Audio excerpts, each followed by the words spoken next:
এই ক্যামেরা আমার dream, first আমার ক্যামেরার ড্রিম, ক্যামেরা থেকে আমার R15 আমি এটা দিয়ে আমার উপার্জন আমি বাইকটা কিনবো। তো এটাকে আমি আমার কলিজা হিসেবে দেখি, মানে আমার বুকের এক সাইড এটা। কক্সবাজার, কুয়াকাটা কিংবা যে কোনো পর্যটন এলাকায় দেখেন একদল ফটোগ্রাফার কাঁধে ক্যামেরা নিয়ে ঘুরে বেড়ান সেখানে আগত দর্শনার্থীদের স্মৃতি ধারণ করার জন্য। রাজধানীর পূর্বাচলের ৩০০ ফিটে আসেন অনেক দর্শনার্থী। তাদের মজার মজার স্মৃতিগুলো ধরে রাখার জন্য এখানেও রয়েছে একদল ফটোগ্রাফার। আজকে আমরা শুনবো সেই ফটোগ্রাফারদের গল্প।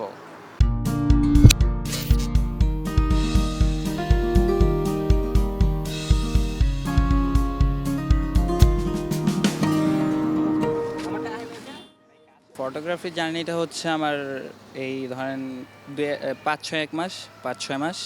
তাও এটা ছিল ফার্স্টে এখানে আসছে যিনি আমার ভাই, কাজিন, ওর মাধ্যমে আর কি এখানে আমার আসা। আমার একটা ড্রিম ছিল যে ফটোগ্রাফি করব। তো আস্তে আস্তে ওর সাথে কথা বলতে বলতে পরে ও বললো যে তুই যেহেতু করবি তাহলে সমস্যা নেই। পরে আসলো, পরে আমার বুঝাইলো কীভাবে কী করতে হয়। ২-১ মাস ওর সাথে ঘুরলাম, ঘোরার পরে মনে করে শিখলাম। তারপর হচ্ছে কাস্টমাররাও অনেকে আসে, বলে যে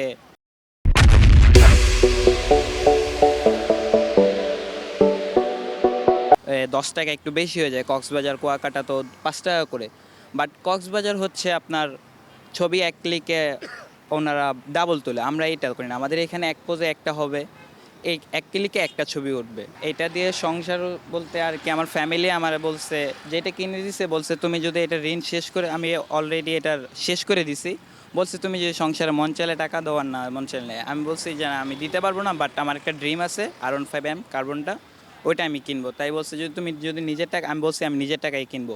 তো আর কি এর জন্য ফ্যামিলিতে একটু টাকা পয়সা কম দেওয়া হয়, বাট আমি আমার নিজের টাকায় আমি স্বপ্ন পূরণ করব, তাই আর কি আমার এখানে আসা। পাশাপাশি পড়ালেখাও চলতেছে, ফার্স্ট ইয়ারে পড়তেছি তেজগাঁও কলেজে। কিনছি যে এটা বেশি দিন হয় নাই, আগে যখন ফার্স্টে আসি যখন একজন চালাতাম, তো বাট ও বললো যে তুই একটা ক্যামেরা কিনলে ভালো হবে।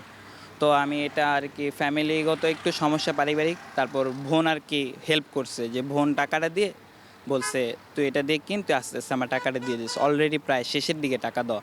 টাকাটা এখন উঠে গেছে? হ্যাঁ আলহামদুলিল্লাহ, টাকা উঠে গেছে। পার ডে ১০০০-১৫০০ এরকম হয় আলহামদুলিল্লাহ। শুক্রবারে একটু মানুষজন বেশি আসে, শুক্রবারে আলহামদুলিল্লাহ ভালোই হয়। এখানে সর্বোচ্চ হচ্ছে সর্বনিম্ন 10টার নিচে ছবি তোলা যায় না। আমি এটাকে অনেক সম্মান করি, কারণ এটার জন্য হয়তো অনেকের ফ্যামিলি চলে, বাট আমি ফ্যামিলিতে টাকা দিই না, কিন্তু আমার স্বপ্নটা তো পূরণ হচ্ছে। এখন তো ছেলে মানুষ বলতেই কাজ করতে হবে, কিছু করার নেই, কারণ ছেলেদের তো সফল হতে হবে।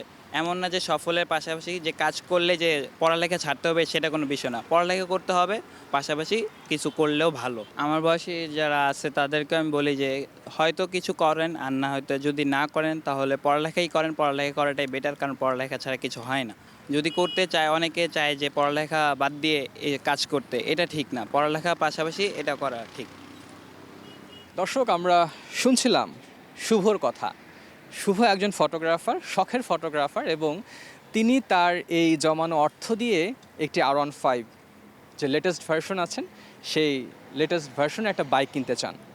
শুভর মতো অনেক উদ্যমী ছেলেরা আছে, এবং শুভ যে মেসেজটি সমাজকে দিয়েছে সেটি হচ্ছে কর্ম করে লেখাপড়া করা যায়, কিন্তু এর জন্য দরকার সদিচ্ছা। রুমান আকন, বাংলাদেশ প্রতিদিন।